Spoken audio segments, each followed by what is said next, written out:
Olá pessoal, nessa videoaula irei mostrar para vocês o porquê de se usar o cabo CROS em uma confecção de uma rede e também como é que funciona a transmissão de dados em um cabo de par trançado, né? Mas para isso precisamos ter em mente alguns componentes e padrões de rede para não ficarmos perdidos, no assunto. Então vamos lá. Sabemos que o par trançado é o meio de transmissão de dados mais utilizados hoje em dia. E isso se dá pelo fato de tratar-se de um equipamento de bom custo e benefício, ou seja, é barato em comparação com outros meios de transmissão, como por exemplo a fibra ótica, e tem um bom desempenho na transmissão dos dados. Então, um cabo de par trançado você pode conseguir em qualquer lugar e ele tem um preço bem acessível para quem queira fazer uma rede, montar uma rede.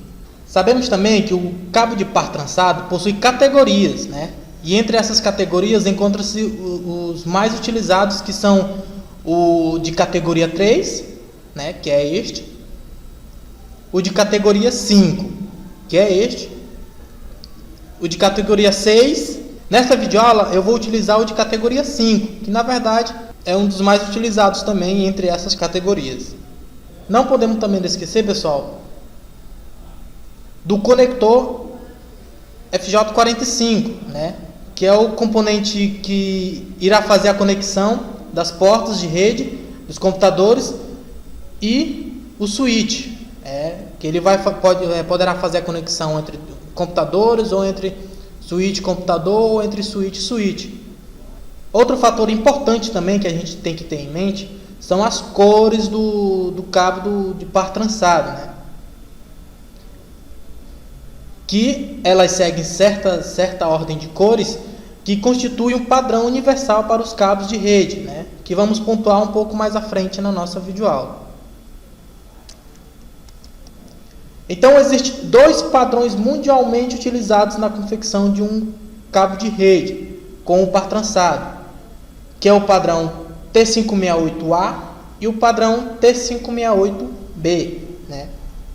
São extremamente importantes, pois elas que vão possibilitar que, se por acaso algum cabo de rede em uma estrutura já montada venha a ser rompido ou a falhar, esse padrão vai ajudar na hora do reparo desse cabo, e aí podendo ser feita de forma rápida na sua rede. Então existem duas formas de se montar um cabo de rede, que é o comum, onde nas duas pontas do cabo você pode utilizar uma das categorias, ou T568A ou T568B.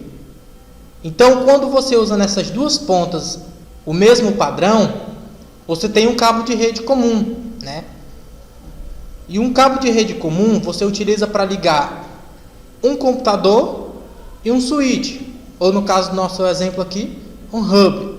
E o interessante que a gente tem que notar é que o pino do FJ45, que irá se conectar na nossa placa de rede do nosso computador, o pino 1 e o pino 2, eles servirão para enviar os dados, contrário do nosso hub ou do nosso switch, que o pino 1 e o pino 2 eles serão usados para recepção de dados, e o inverso ocorre no pino 3 e no pino 6, e no caso do nosso PC será para recepção de dados, e no nosso hub o pino 3 e o pino 6 será para envio de dados.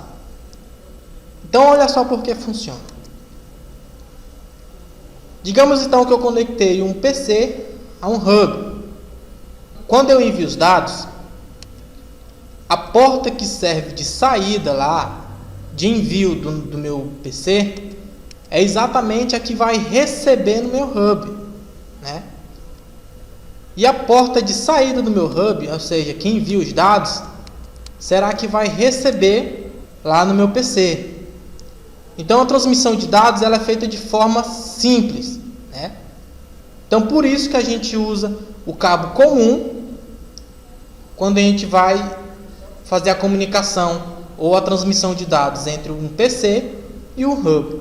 E se por acaso a gente utilizar um cabo comum, né, para fazer a comunicação entre o PC e outro PC, então o pino 1 do meu PC, né, lá com o FJ45 com a placa de rede, a porta 1 e a porta 2 serão usados para o envio de dados. E no meu outro PC, a porta 1 e a porta 2 também será para o envio de dados. E irá ocorrer exatamente o contrário na porta 3 e na porta 6, que vai ser para recepção de dados nos dois computadores. Então vejamos como fica a comunicação entre esses dois computadores. Note que os dois computadores enviam a informação pelas mesmas portas, né, ou pelos mesmos pinos. E aí é que há a colisão da informação. Então, já que houve a colisão dessa informação, é nesse momento que pode ver a perca do pacote, né, ou então a perca da transmissão dos dados. Os dados podem ir corrompidos ou até mesmo não ser enviados. Aí a comunicação não existe. É por isso que existe o cabo cross, né? O que é que esse cabo cross irá fazer?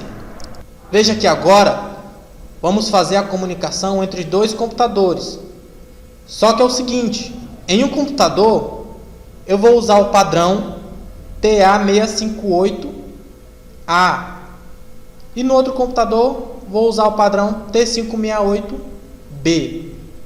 Certo? Então olha só, porta 1 e porta 2 do nosso primeiro PC será para envio de dados. E a porta 1 e a porta 2 do nosso outro PC também será para o envio de dados. Só que veja, na porta 1 e na porta 2 do nosso segundo computador, já não é o cabo verde, é o cabo laranja. O cabo verde no nosso segundo computador serão as portas 3 e 6, que serão para recepção de dados. E inversamente também ocorre entre o PC2 para o PC1. Então vejamos como funciona a transmissão de dados nesses computadores. Note que agora a inversão dos nossos cabos, né? E é exatamente essa inversão nas pontas do nosso cabo que é chamado de crossover, ou para o português, cabo cruzado, ok? Então pessoal, é por isso que existe o cabo crossover. Ele será usado quando você quiser fazer a comunicação entre dois computadores, ou a comunicação entre dois switches, ou a comunicação entre dois hubs. Quando você quiser fazer a comunicação de um computador para um hub, é que você vai utilizar os dois padrões iguais nas duas pontas. E quando você quiser fazer a comunicação entre um computador e outro computador, ou um switch com outro switch, você utiliza os dois padrões, né? Padrão A em uma ponta e o padrão B na outra ponta, que é exatamente para não haver a colisão de informação entre esses computadores. Então pessoal, essa é a nossa videoaula, espero que vocês tenham gostado e nos vemos em outra videoaula.